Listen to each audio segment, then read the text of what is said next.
Welcome, the anointed ones. The most dangerous thing you can ever give someone is access without oversight. Because people don't abuse power first, they abuse proximity. Most people think betrayal is loud.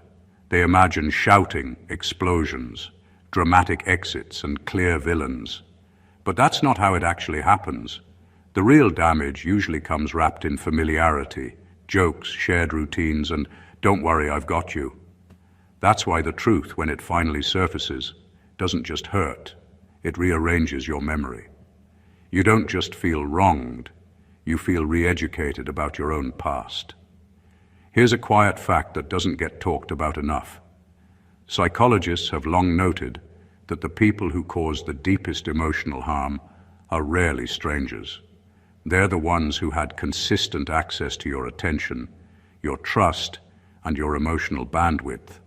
Not because they were powerful, but because they were close. Closeness lowers defenses faster than authority ever could. And once defenses are down, almost anything can pass through unnoticed, including manipulation wearing a friendly face. That's why, when the full story finally clicks, the reaction isn't sadness first. It's disbelief. You replay conversations, jokes, small moments you brushed off, and suddenly they're no longer harmless. They line up, they make sense, and that's when the sentence forms in your mind. Not dramatically, not loudly, but with terrifying calm. If I had known this earlier, I would have walked away without saying a word. What makes it even darker is the irony. The very traits that made you trustworthy, patient, and understanding were the same traits that made the situation last longer than it should have. You didn't ignore red flags because you were blind. You ignored them because you were human, because you believed context mattered, because you assumed decency was mutual. That assumption alone has cost people years of their lives, and no one puts that on a resume. And here's the slightly uncomfortable, slightly funny part. Once clarity hits, you don't even feel the urge to argue anymore.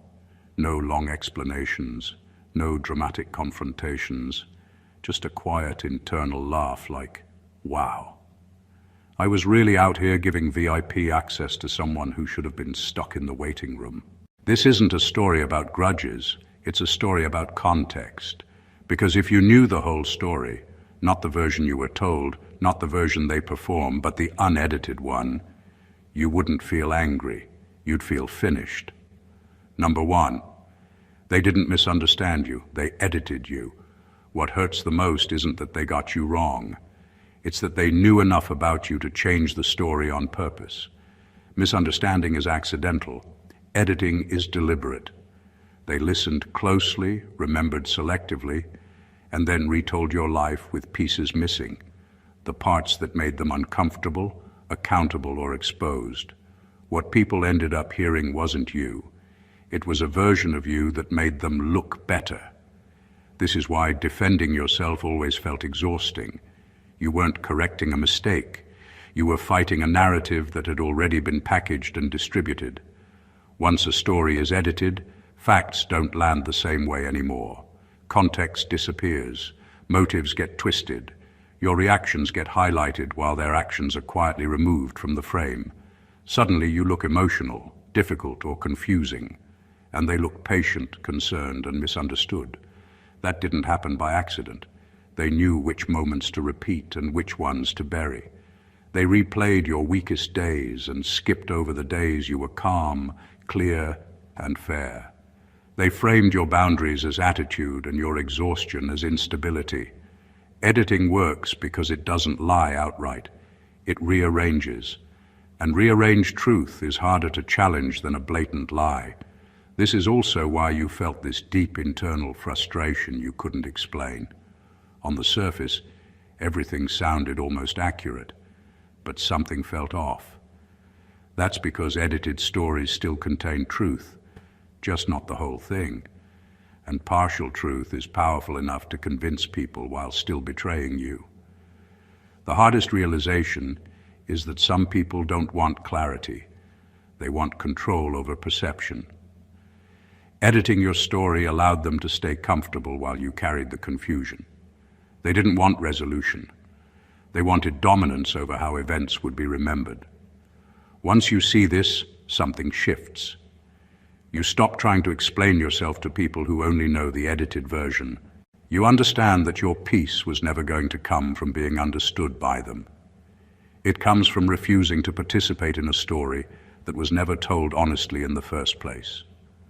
They didn't misunderstand you. They rewrote you. Number 2. They studied your pain longer than they studied their own healing. Some people don't just notice your struggles. They memorize them. They track your weaknesses, your fears, the moments you stumbled, and the times you hesitated. They don't do it out of care or concern. They do it because knowing your vulnerabilities gives them power. While you were trying to recover, move forward, or just survive, they were quietly taking notes, learning exactly where to push, when to appear sympathetic, and when to disappear entirely. This isn't happenstance.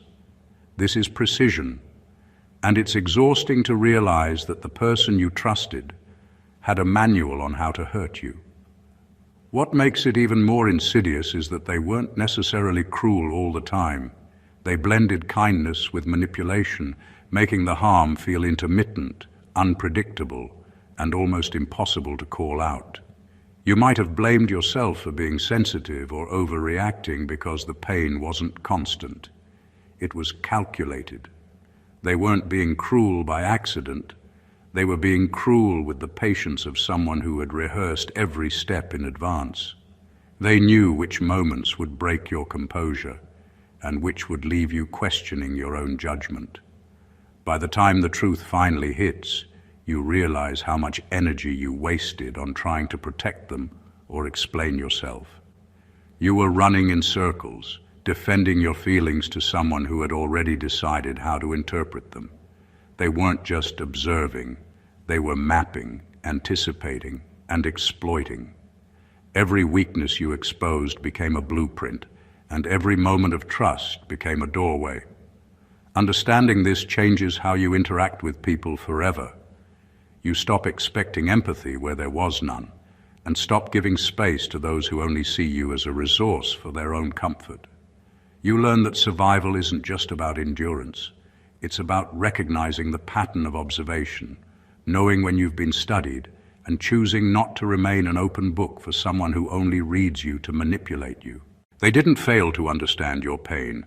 They learned it more thoroughly than they ever learned themselves. Number 3, they needed you confused so they could stay comfortable. Confusion isn't always a byproduct, it's a tool. Some people rely on your uncertainty the way others rely on air. The more unsure you are about what happened, why it happened, or how you feel about it, the easier it is for them to maintain control. They don't need to convince you of anything outright. They just need you to keep questioning yourself, replaying conversations, wondering if you misunderstood, if you overreacted, if you're too sensitive. That cycle of doubt keeps you spinning in place while they remain comfortably unchanged. It's subtle, almost invisible. It comes in vague explanations, contradictory actions, and just enough validation to make you second-guess your instincts. They don't give you clarity because clarity is dangerous to them. Once the fog lifts, your perspective is unshakable, and suddenly the balance of power flips.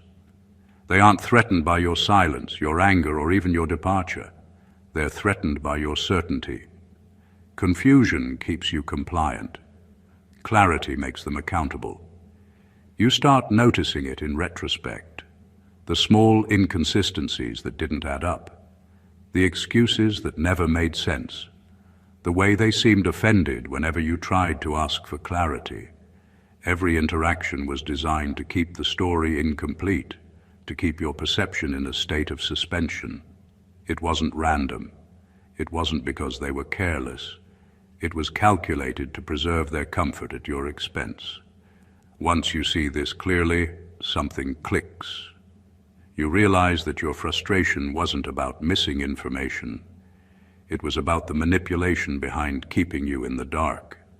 You stop wasting energy trying to reconcile the contradictions, stop apologizing for your confusion, and stop expecting honesty where it was never intended. They weren't disorganized. They weren't inconsistent by mistake. They needed your confusion because their comfort depended on it.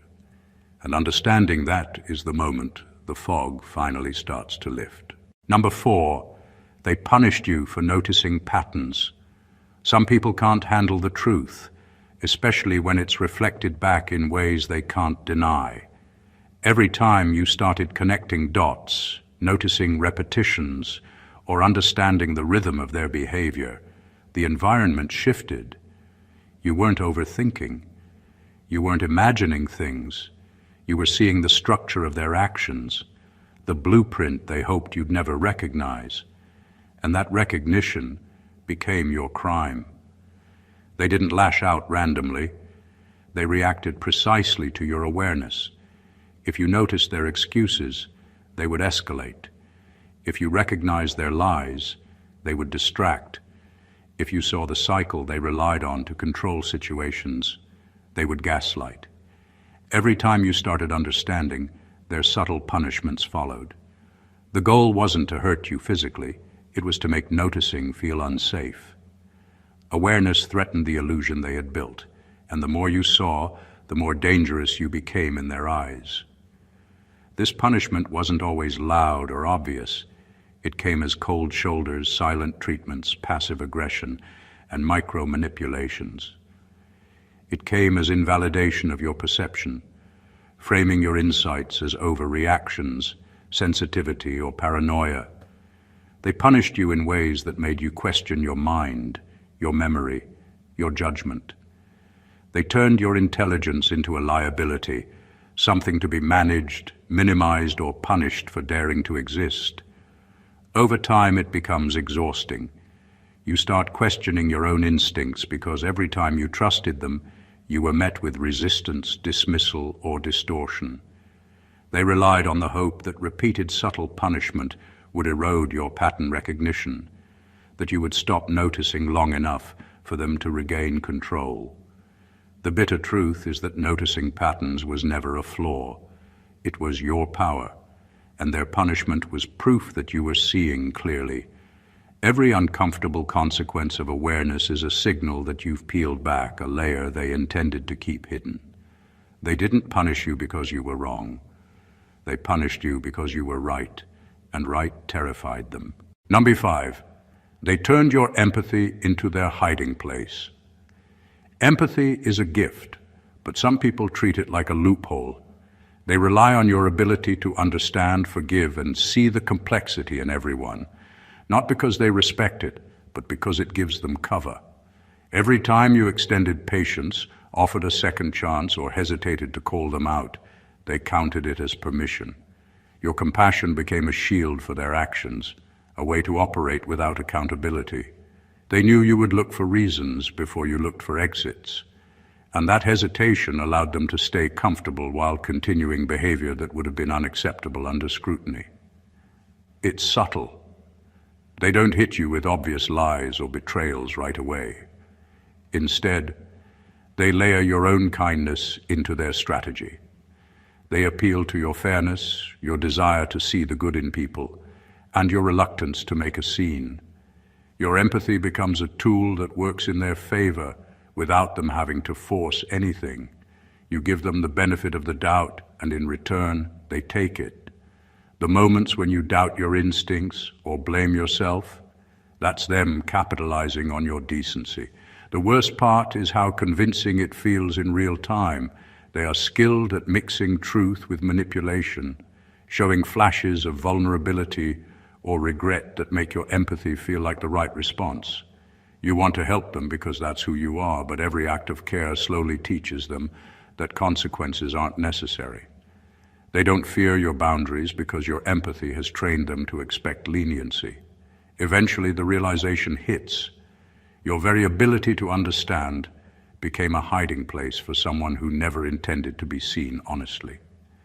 They relied on your compassion to cover their negligence, dishonesty, or selfishness. The moments you spent trying to decode them, justify them, or save them weren't wasted because they reveal your strength. They were wasted on someone who never deserved your insight. They didn't see your empathy as a strength. They saw it as a vault where they could hide, protected by your willingness to care. Number 6, they used proximity, not power, to harm you. Harm doesn't always come from someone in charge. Most of the time, it comes from people who are close enough to see your routines, know your habits, and understand your boundaries, but who don't respect them. They didn't need titles, authority, or control to impact your life. They only needed access.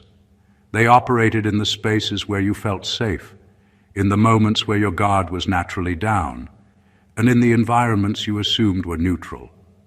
That's why it's so insidious, because it feels normal until the pattern becomes undeniable. The danger of proximity is that it creates a false sense of security. You trust people because they are consistently present. You assume that familiarity equals goodwill. But they weaponized that trust.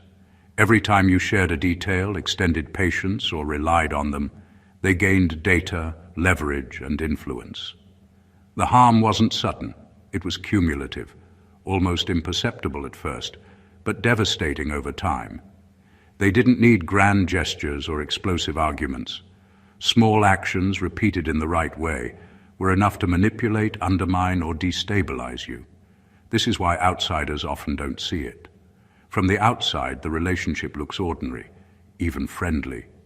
There are no obvious violations, no dramatic confrontations, no explosive betrayals.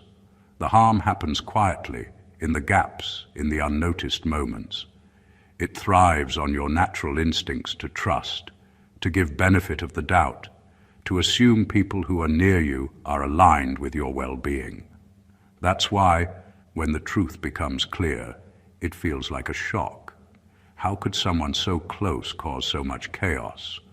Recognizing this changes how you view connection forever. It makes you protective of your space, selective with your attention, and cautious about who earns proximity. It teaches you that power isn't always visible, and that influence is often more dangerous than authority. They didn't need to dominate you with force.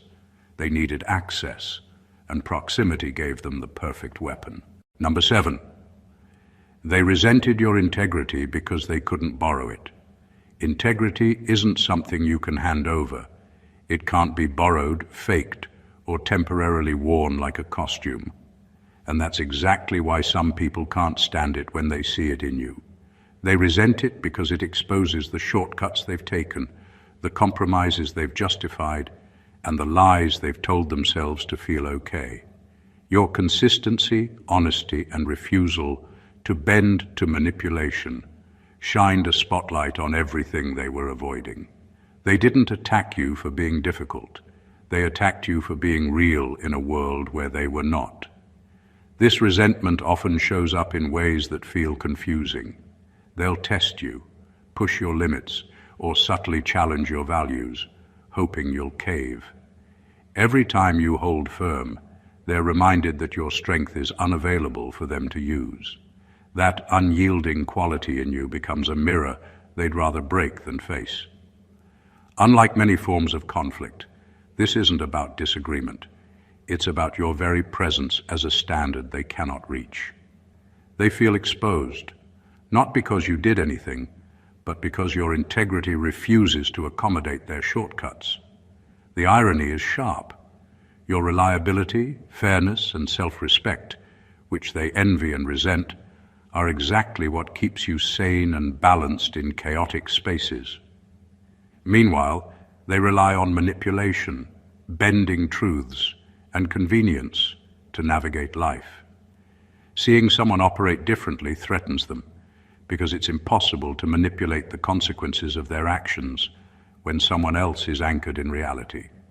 Your ethics and clarity make their evasions and deceptions obvious, which makes them uncomfortable in ways they can't articulate. Eventually, you realize the resentment isn't personal in the conventional sense. It's about control. They wanted access to your steadiness, your honesty, your moral backbone, without putting in the work themselves.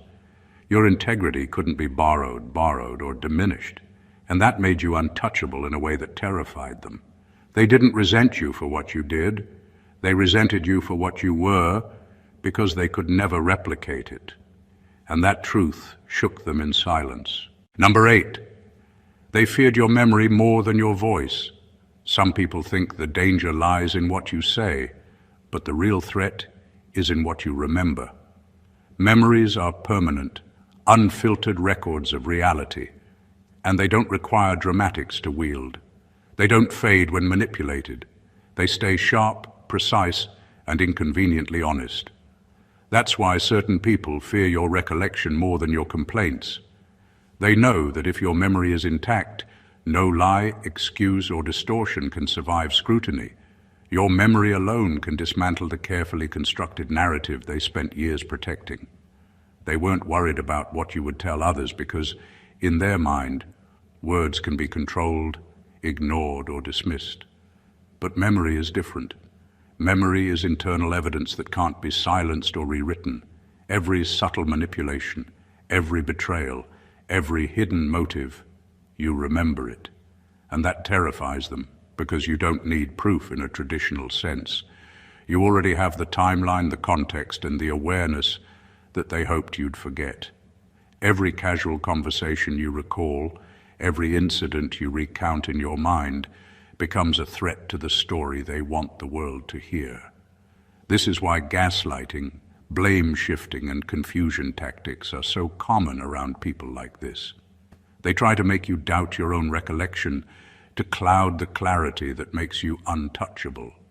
They push the narrative that you're overreacting, imagining things, or misremembering, because if they can make you question your memory, they regain some control. But as long as your memory is sharp, the truth exists quietly but firmly, waiting for the moment you decide to act, speak, or simply walk away. And when you finally recognize it, there's a kind of quiet satisfaction. They never realize that memory is a weapon you didn't need to brandish. It's a silent ledger that keeps the balance of reality intact, regardless of their attempts to rewrite it. They didn't fear your voice. They feared your memory, because it holds the unchangeable story of everything they thought they could hide. Number 9, they wanted access to your light, without responsibility for your wounds.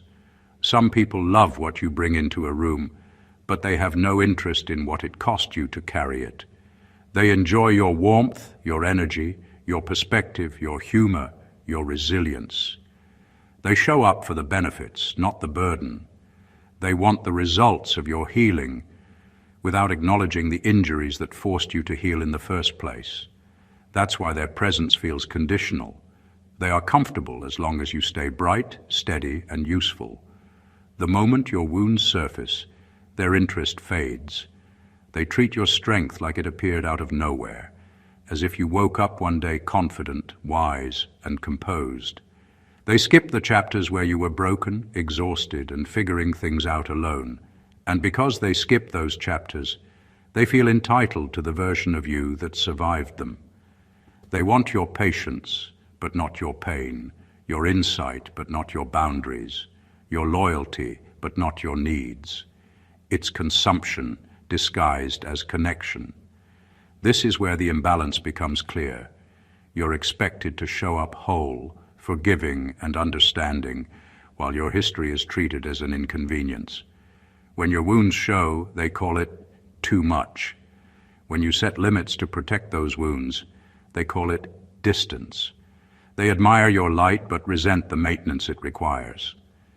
They don't want to be present for the hard moments because those moments demand empathy, accountability, and effort. Eventually, you realize how lonely that kind of access is. Being appreciated only for what you provide, not for what you've endured, drains you. You start to feel like a resource instead of a person, and the clarity hits. Anyone who benefits from your light while dismissing your wounds is not connected to you. They're attached to what you give. They never wanted to carry your pain. They just wanted the glow that came from surviving it, without honoring the cost that made it possible. Number 10, they mistook your endurance for permission. Endurance is not weakness, but some people can't tell the difference. They see your ability to survive, tolerate, and navigate hardship, and assume it means you're available for anything, that you have endless capacity for their demands, their mistakes, their manipulation. Every compromise you made, every moment you held back anger, every time you swallowed your frustration, they read as a green light. They thought your patience was a contract, a guarantee that you would absorb everything without consequence. They confused survival with consent, and that miscalculation cost you more than you realized at the time. This is why endurance is dangerous in the hands of someone unworthy. The more they tested your limits, the more they believed those limits didn't exist. They didn't see the quiet strength it took to keep going. They only saw the result, the calm, the tolerance, the ability to function under strain. And instead of respecting that, they assumed it was their right to push further. They relied on the assumption that you would continue, that your endurance would protect them from the accountability they refused to face. Eventually, the miscalculation becomes obvious. The moment endurance stops being silent, the moment clarity replaces tolerance, is the moment they realize they've been wrong. Your strength was never theirs to take. Your patience was never permission. They counted on your ability to withstand everything, because they never imagined a world where you would refuse. The tragedy is that endurance often invites more strain before the lesson becomes visible. It's cumulative, invisible in real time, and it feels like you're managing chaos alone. But that same endurance that seemed to encourage abuse is the exact quality that allows you to survive it and emerge unbroken. It's what makes the final detachment so undeniable. They mistook your endurance for weakness. They mistook your tolerance for agreement. And that's the moment they discovered that what they relied on was never theirs to exploit. Number 11, they needed you doubting yourself so they wouldn't have to change. The most convenient tool for someone unwilling to face their flaws is your self-doubt. As long as you questioned yourself, hesitated, or second-guessed your instincts, they never had to. They could continue the same behavior, repeat the same patterns, and avoid accountability entirely because you were too busy trying to reconcile your perception with their version of reality. Your uncertainty became the perfect cover, the invisible armor that let them operate without reflection or responsibility. They manipulate situations so that you always feel a step behind. Every contradictory statement, every subtle inconsistency, every quiet dismissal is a trap designed to make you question your memory, your reasoning, and your worth. The moment you start to trust yourself again, their comfort disappears. They count on your internal chaos to maintain theirs. Your self-doubt is not a flaw on your part. It's a weapon they wield to preserve their freedom to behave without consequence. This is why you often feel exhausted around them. You replay scenarios in your head endlessly, trying to understand what went wrong, wondering if you misread their intentions. Meanwhile, they don't feel that strain because their energy is spent avoiding insight. They don't have to consider your perspective, reconcile with their mistakes, or confront the harm they've caused. Your mental and emotional labor is doing the work that they refuse to do. The irony is sharp. The more they rely on your doubt, the more obvious their unwillingness to change becomes. You start to see the pattern, and the truth becomes undeniable. The discomfort you feel isn't your failure. It's theirs. Your uncertainty was the veil that allowed them to stay unchanged, while everything around you shifted. Once you step out from behind that veil and reclaim your clarity, you leave them exposed, naked in the truth they've been avoiding. They didn't need to argue with you. They didn't need to defend themselves. They needed you doubting yourself so they could avoid the one thing they feared most: change. Number 12. They weren't shocked by your exit. They were shocked you saw them. The moment you leave isn't always the moment that surprises someone who's been manipulating or betraying you. They expect departures eventually. It's inevitable. What really throws them off is realizing you were aware all along. They counted on your confusion, your tolerance, and your willingness to rationalize their behavior. They assumed you wouldn't see patterns, motives, or the repeated manipulations, and they never imagined you would connect the dots before it was too late. Your awareness was the betrayal they never prepared for. They move through life carefully crafting how they're perceived, masking intentions with charm, vulnerability, or reasonableness. They don't anticipate transparency because transparency threatens their carefully maintained narrative. They rely on people not noticing, not remembering fully, not drawing lines. And when you do notice, when you do remember, when you do act, it exposes the illusion. That exposure is what they fear, not confrontation itself, but the certainty that comes from someone finally seeing clearly. The shock isn't loud or dramatic. It's in the shift of their behavior, the sudden tension in their voice, the way they stumble over excuses they thought they had rehearsed. It's the realization that the person they tried to manipulate, disorient, and control wasn't blind. Your clarity rewrites the dynamic entirely. The power they assumed they had disappears the moment you step out with full awareness. This is why, when people finally walk away from someone who thrived on control and deception, it feels like liberation. It's not just leaving a toxic environment. It's asserting that your observation, your insight, and your perception matter more than the illusion they tried to enforce. The departure isn't the punishment. It's the recognition that you were awake all along. They weren't worried about your absence. They were terrified that you had been watching, understanding, and remembering the whole time. And that is the moment they realized their control was an illusion, shattered by your eyes wide open. Number 13. They depended on your silence, not your forgiveness. Forgiveness is overrated in the eyes of manipulators. What they really want is your silence. They don't need you to let go of anger or resentment.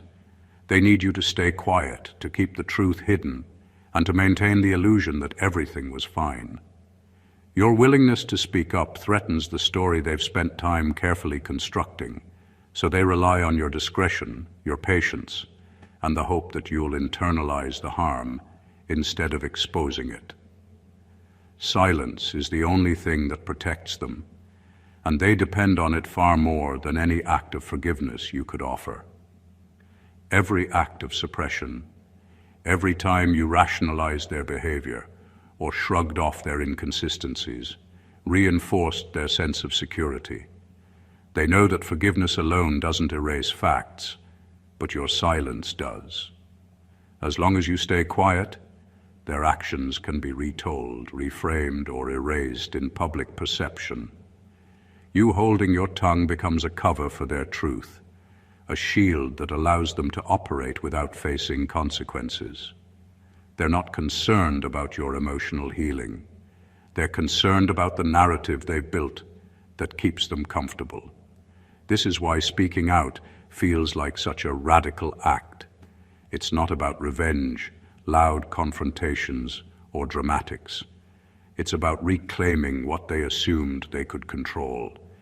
Every time you stop internalizing their manipulation, every time you document, remember, or share your truth, you take away their advantage. Silence is what they relied on, and once it's gone, the foundation of their control crumbles. The irony is stark.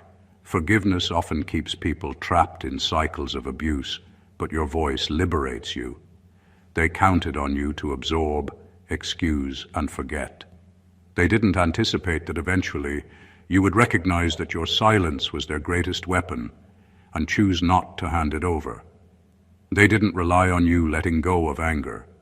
They relied on you staying quiet. and your decision to speak is the moment their comfort ends. Number 14. If the full story came out, their image wouldn't survive it. Some people invest more energy in protecting their image than in living honestly. They carefully craft the version of themselves the world sees, choosing which moments to highlight, which mistakes to excuse, and which truths to hide. They don't fear exposure because they've been caught before. They fear exposure because the full story is too damaging to contain. If every detail, every manipulation, every inconsistency were revealed, the persona they've relied on would collapse instantly. That's why so much effort goes into controlling perception. The stakes are survival, not reputation, and the slightest crack in the narrative is a threat they cannot afford. The danger isn't just embarrassment, it's accountability. The full story doesn't just reveal flaws, it shows intent, pattern, and repetition.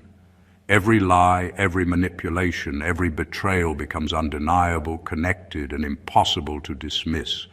Once the public, or even a close circle, sees the truth unedited, the carefully constructed version of themselves can't survive scrutiny. The image they presented depended entirely on selective memory and omission, and the full story dismantles that foundation entirely. They act quickly to control the narrative, not because they've done nothing wrong, but because they know that being fully seen would erase the advantage they've spent years building.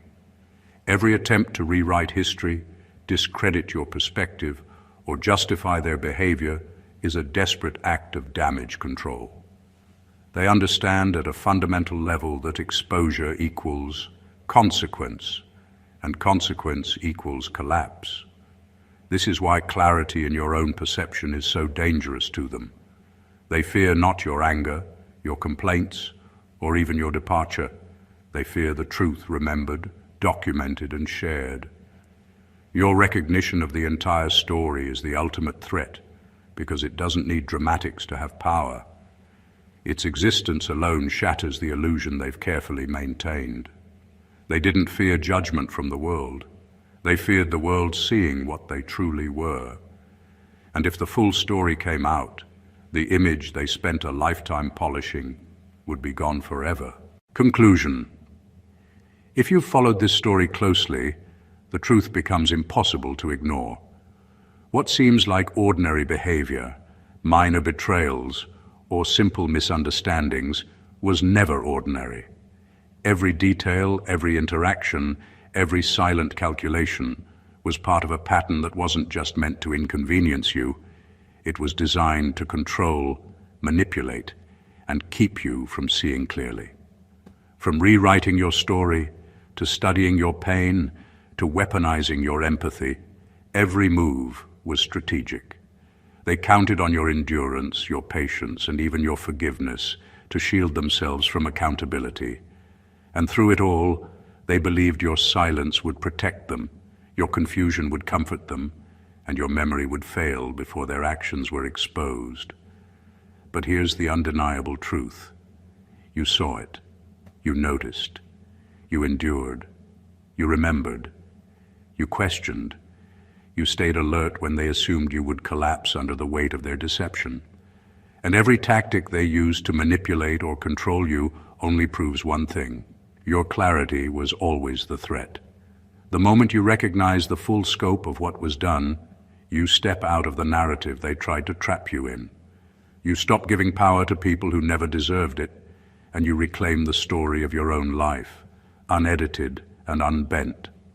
The power in all of this isn't in anger, revenge, or retaliation. It's in awareness, discernment, and action. Understanding the depth of manipulation doesn't make you bitter. It makes you untouchable. It allows you to recognize who truly deserves your energy and who was never worthy of it in the first place. This is the moment where your liberation begins, not through confrontation, but through seeing clearly, remembering fully, and refusing to participate in lies that were never yours to carry. If this video gave you clarity, if it revealed truths that you felt but couldn't name, make sure to honor your own awareness. Subscribe to the channel so you never miss content that exposes the unseen. Like this video, share it with someone who needs to see it, and leave a comment to let us know what truth hit you the hardest. Your story, your insight, and your voice matter, and it's time the world recognizes it. God bless you.